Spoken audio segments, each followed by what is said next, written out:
Before you even start to fight, there is an unspoken rule that has been adopted by the players in Guild Wars 2 that you should know.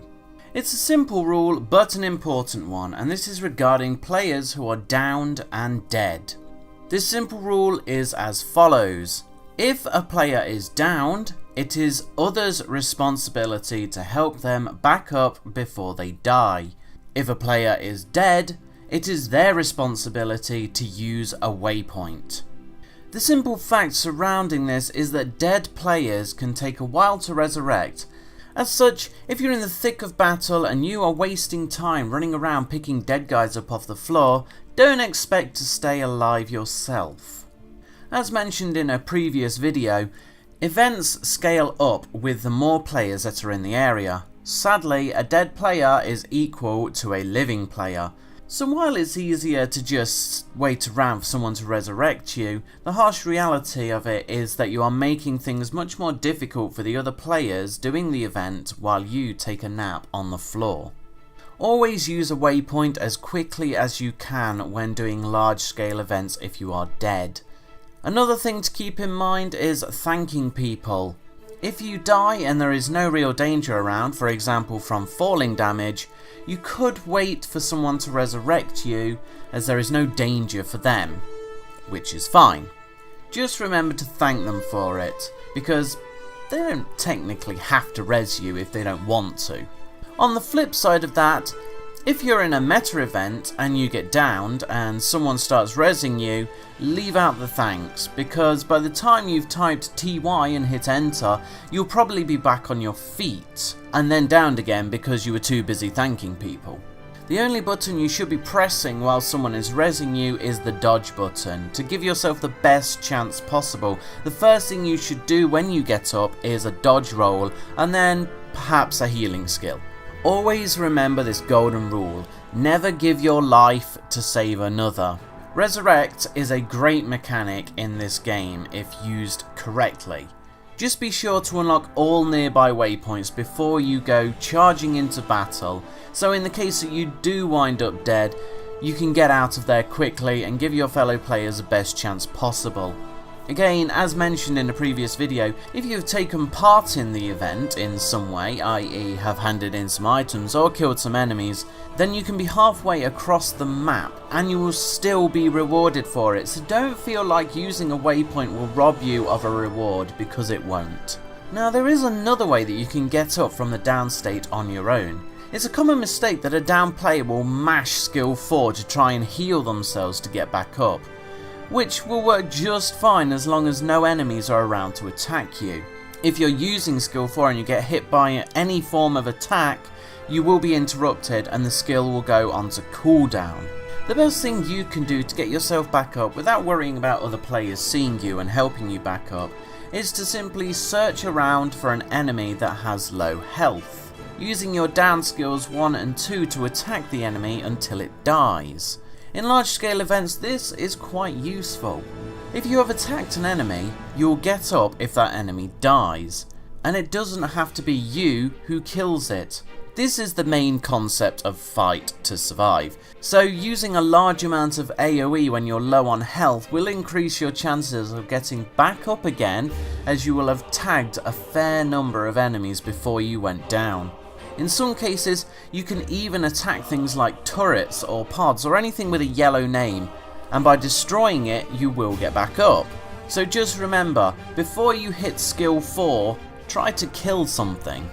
The Guild Wars 2 combat system is pretty darn simple, for the fact that each class will get a specific set of skills based on the weapon they equip. These can be mixed up by one-handed and off-handed weapon combinations. For example, a thief can hold a pistol in its main hand and offhand, and the same goes for daggers. So you could potentially have dagger or pistol. On the flip side, you could have pistol dagger or dagger pistol. The difference between these variations is that your 1 to 5 skills will change depending on the weapon you have equipped versus the class you are. Offhand weapons will change your 4 to 5 skills, and your main hand will change your 1, 2, 3 skills. Alternatively, there are two-handed weapons like a staff, which will change all your 1 to 5 skills. So I guess the main question here is, what weapons should you use? Well, while you're leveling up and unlocking traits, you should just use whichever weapon you get drops on. Just keep changing your weapons based on which one gives the highest DPS, damage per second, or damage output. Once you hit max level, you will have a pretty good idea of which weapons you would like to use, as well as what each of the skills do for you. The best advice I can give to a new player is to try and think about your end game goal. Are you going to spend 90% of your time in World v World, or perhaps you're a more casual PvE player? I'm pretty sure a lot of players are here to become known as the hardcore raiders. Well, whatever you decide to do after you reach the endgame content, you should probably work towards that. In an earlier video I mentioned both Necromancer and Warrior as a good choice of starter class. The reason for this is they are both rather handy within a raid party. Necromancers have very good condition damage, but also make for very good berserkers. Warriors are also great in the berserker line. So you may be wondering what a berserker is. Well, allow me to explain.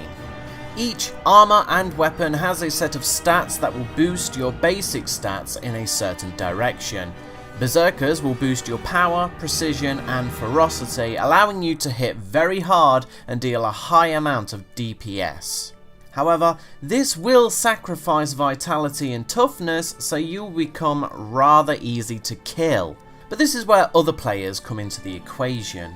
If you're heading into a raid, you'll probably have some form of healer with you. 9 times out of 10 it will be a druid healer, therefore allowing you to be a berserker class because you won't need to worry about losing too much health since your druid healer will keep you alive. So choosing a set of weapons, armor and stats is all down to you.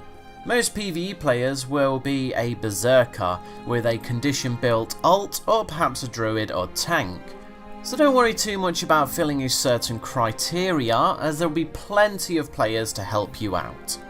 Naturally, World v World is somewhat different to raids and PvE, as there will be a large number of other players against you, so you may want to consider building differently for World v World. Now I understand that all this sounds very confusing and involved. It seems that you need to learn everything there is to know about each class before you can build one. Well, luckily there are loads of build websites out there that will help you to create a perfect build for your requirements. I personally find metabattle.com to be the best site to use. But if you do a Google search for Guild Wars 2 builds, you will find plenty of websites to help you out, as well as some very helpful YouTube videos, although just be sure that they are not outdated builds.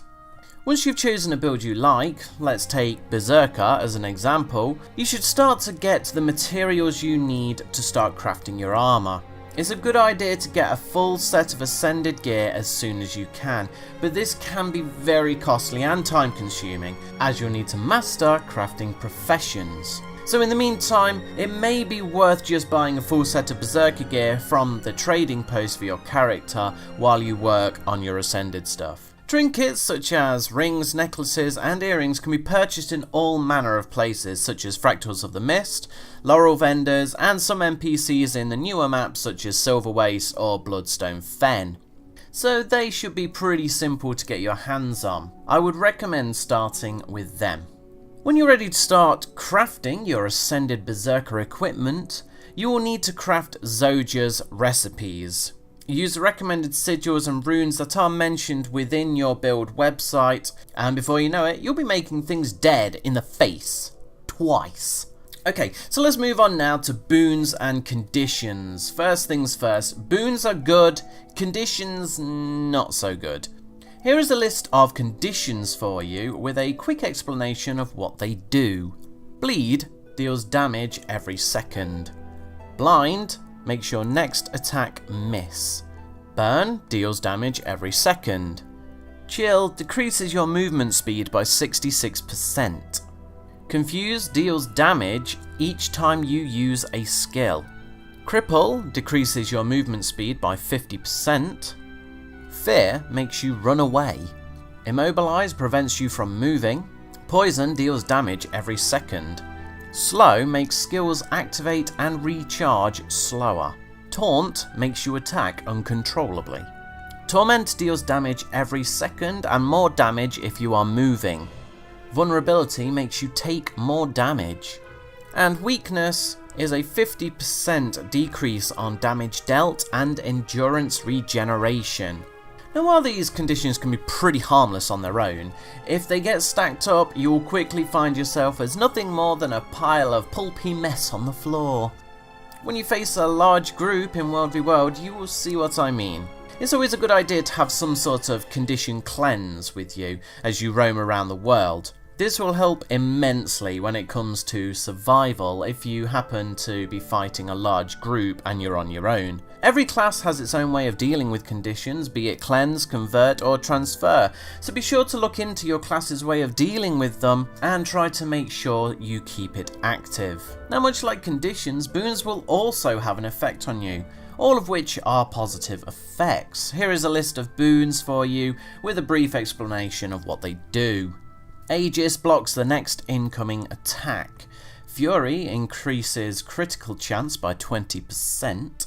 Might increases damage output. Protection decreases damage taken. Quickness is a 50% increase on skill use and recharge. Regeneration gains health every second. Resistance nullifies your current conditions. Retaliation reflects damage back to the source. Stability makes you unaffected by CC, crowd control. Swiftness increases movement by 33%. And finally, Vigor recharges endurance 50% faster. It should be noted that boons can also be removed, converted or transferred, so they can work against you in some cases. You can use this to your advantage when in battle if you have a skill that converts boons into conditions. Have a look at what your class offers in the way of boon conversion and see if it's something you'd like to use. It might be a viable use in World v World or PvP. So you may be asking yourself, what is this CC crowd control thing he just mentioned? Well, this is something that is so monumentally important to understand in the game that I will be making an entirely separate video to cover it. For now though, you should know that CC or crowd control is a term used in the game that refers to any skill that performs a knockback, push, pull, launch, stun, daze, float, sink, fear, taunt, chill, cripple, immobilize or slow. Remember that well, as it may be the difference between beating a boss or failing it completely. Now that we've spoken about weapons that give you set skills 1 to 5, there are still more skills for you to use. These, of course, will be outlined in your build's website, but you should know that you can pick and choose which of the utility skills you want to keep with you. Personally, I tend to mix it up and change them based on the content I'm playing. So it's a good idea to unlock all your utility skills and have a look through them to see what each of them do and switch them around to suit your current content. However, you should know that these skills will be locked into place if you go into combat, so you cannot change them mid-fight. Once you're out of combat, the little arrows will appear on the top of the boxes again and you'll be able to choose a different utility to take with you. A simple way to see what a skill does is just to hold your mouse over the icon to see a full description of what it does, with detailed stats of the damage figures and conditions that the skill may inflict. Now you should be aware that certain builds may require certain weapons. For example, if you're an elementalist and you want to build a condition Ellie, don't be surprised if you cannot use a staff. Instead, you'll find Scepter as the recommended weapon. This is because certain weapons will have skills that deal more damage and others that deal more conditions. Therefore, having a condition elementalist with a staff that has very little condition output is counterproductive, as you will not be able to spam enough conditions to make it worth it, whereas a Scepter will give you the conditions outputs you need. So if you're dead set on using a specific weapon for your class, you may be forced into building your character a certain way. In this case, if you're an elementalist and you're set on using a staff, you'll probably need to build a berserker to gain the optimal damage per second. So in conclusion, it's down to you to get to know your class, figure out your own playstyle, find a weapon or build that you like and optimize yourself with a set of ascended gear. In time, you may even be able to build yourself a legendary weapon and or armor, which will later help you to become more diverse, as legendaries will allow you to change stats on the fly. Thus, you can become pretty much anything. But that's a story for another time. For now, go out there and have fun building your character. But before you go, please hit like and subscribe to show your support for my channel. I really appreciate it. Thanks for watching, and I'll see you in the next video.